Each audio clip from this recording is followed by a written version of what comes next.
Brought to you by Ayoko, Africa's leading integrated technology services company.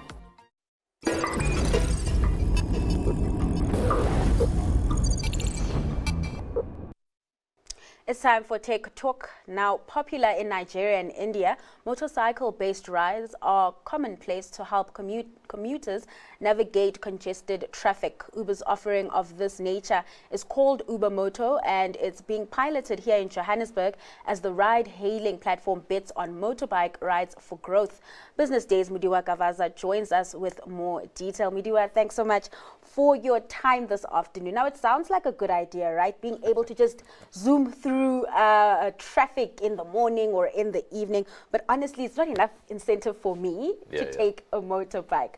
From what you heard from Uber, what you're seeing, are people biting in this pilot period? For now, they seem to be. From what we were able to garner from Uber's new GM for Sub-Saharan Africa, that's Depeche Thomas, and he was actually saying that they seem to be doing very well amongst people that are students. Okay.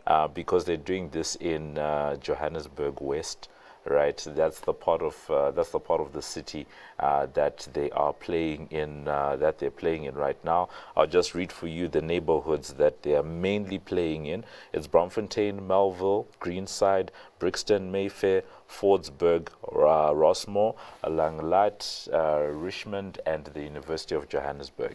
That's the general area that they're playing in. So for now, they're saying it's people that are students, and then secondly, people that are just looking for that.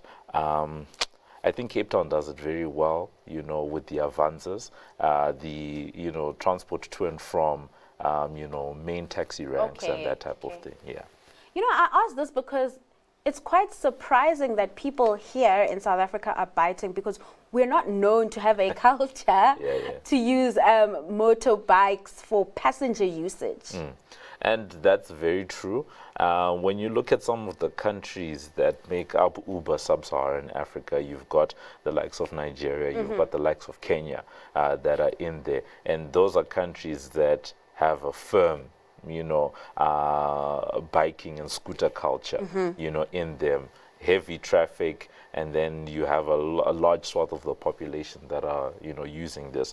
So what the rationale was, listen, we understand South Africa is not really a scooter type of market, but maybe there's an opportunity to begin the culture, based on what they've been able to see in other markets, because Uber tends to do a lot of localization depending on where you are. So for example, if I've used Uber in a place like Nairobi, for example, the type of car you're going to get in Nairobi is not the same as the type of car you're going to get on the streets of Johannesburg. They're going to be older vehicles, all of this stuff, but it comes with what's happening, on the ground. And in other markets, Uber already had motorbikes as part of the offering, because it's a mainstay in other parts of the world. So they just saw an opportunity to say, let's see if we can make something happen, because over the years, scooters have become even way more prevalent just on the streets, right? Especially with deliveries and that type of thing. So why not just shift, people a little bit more, towards actually getting onto the bike, and let's see how it goes. And, just looking at the e-hailing landscape in South Africa, we do know that it's dominated by both Uber and Bolt. And Bolt also has a similar offering where they are targeting, or rather offering much more cheaper rides, but they use tuk-tuks, right? And I was just trying to balance it out. A tuk-tuk or a motorbike, and what would give Uber the competitive edge? Yes, we do know that there are safety concerns when it comes to Bolt, and that, Uber basically is a dominant player. But I don't know, would you use a tuk-tuk or a motorbike? Okay, so I'm going to say this as nicely as I can. Okay. I'm not the target market. Hey. Right, for both, for both the offerings and the that you're talking about. But I think the introduction of that, the Bajaj Qute, which is the name of the vehicle that is used on Bolt, the small yellow vehicles Yes. that people, now know. That's another aspect of the exact conversation we're having, right?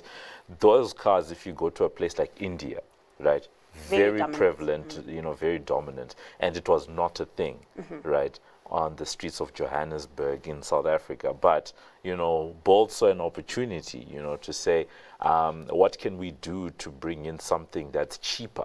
Right, and I think that's the conundrum that Uber was, facing at the time, to say, how do we introduce something that's a cheaper mode of transport that is, lower than your typical Uber X, right, and your Uber X, your Uber Go, right? That is not a typical car, but not a tuk-tuk like a Bajaj Qute, because now It seems like you're copying. Yeah, it looks like you're copying. So I think they went to the next best thing, which was the bikes, to say, okay, fine, there's already a lot of bikes on the platform, right? Now the issue is, can you keep the box on the back of the bike and still have normal rides, or just exclusively, for the riding. So I think that's what they were dealing with. Okay.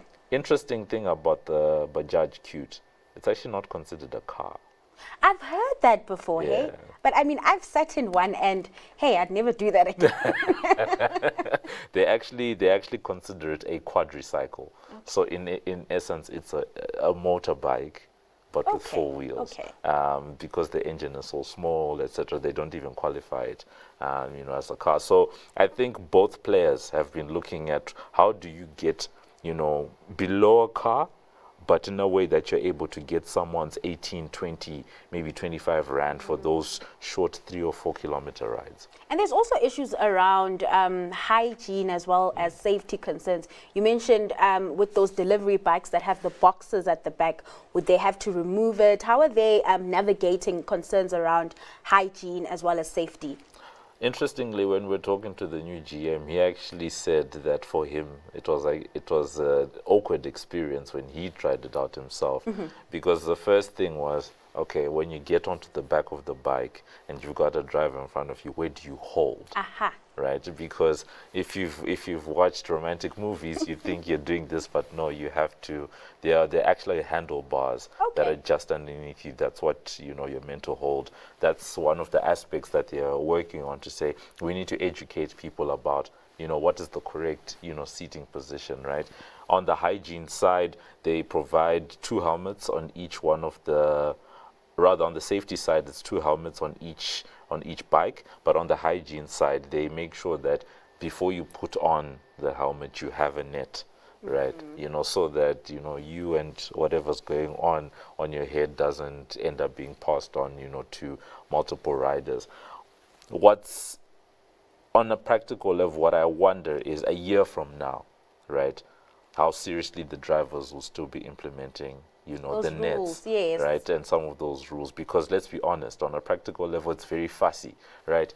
You've got maybe 30 rides in a day, right? By the time you reach ride number 23, are you still saying to someone, hey, do this thing? Obviously, there are prompts in the app and, that help, but how much are you still enforcing some of those things? So I think they're going to need to be vigilant around those things. My one concern is around the drivers and whether they will, take these trips that are 18 Rand, 30 Rand. Because just from my experience with Uber, drivers tend to take the most expensive trips because they say that they don't make enough money when taking those shorter trips. What's interesting about Uber is that it actually started out as a on-demand, let's call it luxury cab service, right? So very high-end cars. So think Uber Black. That was standard. That's where Uber began its life, and they've been on this journey of going down the price scales. What's important to a driver is profitability, right? The cost of fuel the distance that's traveled, the number of rides that they can get at the time. So I think they've been able to work out a model with the drivers. And one of the things that Uber has been playing around with, especially on the Uber Eats side, I believe they launched it at the middle to late 2023, was electric scooters. They've got a partnership in place. If you've received, an order from Uber Eats, etc., in the last, let's call it a year, you may have noticed they tend to be white with some, blue stickers and some green stickers. Those are electric bikes. So much easier, much cheaper to run than your internal combustion engine, your fuel, and that type of thing. So I think that's, and you're also going maybe 3 or 4 Ks. That's a very short distance, right? So I think stuff like that helps to make the offering appealing, first to your customers, right? But secondly to your riders, because it has to make sense for the drivers. The driver must make money at the end of the day. Yeah, and just quickly before I let you go, we talked about this being piloted in Johannesburg. Are there plans to, expand the offering in terms of the areas? I'm thinking even the likes of Pretoria, where you have the University of Pretoria there. Yeah, so he's from what we are able to gather, they're happy with how things are going in terms of the pilot. What we don't have is a timeline. Okay. Because the question is, does this continue to be a fringe offering, right, in certain neighborhoods, certain parts of cities like Johannesburg, or something that can actually be citywide? And in their thinking, they're saying, actually, we think that there's a play that's citywide. However, we still see that your students and people that are trying to get to, certain transport hubs and taxi ranks, etc., will likely be some of the main people that will continue to use the service, but expanding across the city. And they do have ambitions to say, yes, we can take this across the country. All right, Mudiwa, thanks so much for your time yet again and sharing those insights. That was Business Day's Mudiwa Gavaza.